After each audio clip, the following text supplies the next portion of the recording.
કોઈ ફિલ્મી સ્ટોરી નહીં, પણ આ છે મહેસાણામાં થયેલી 64 લાખની લૂંટની રિયલ કહાની.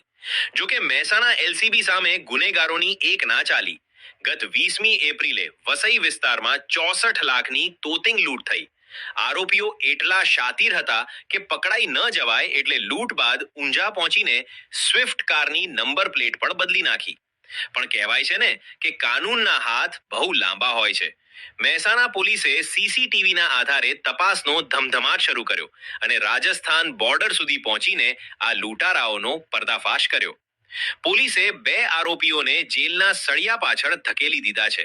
તેમની પાસેથી 24 લાખ રોકડા, 14 લાખની કાર અને મોબાઈલ ફોન કબજે કરાયા છે. તપાસમાં સામે આવ્યું છે કે આ આરોપીઓ અગાઉ પણ અનેક ગુનાઓમાં સંડોવાયેલા છે. ગુજરાત પોલીસની આ શાનદાર કામગીરીને સલામ.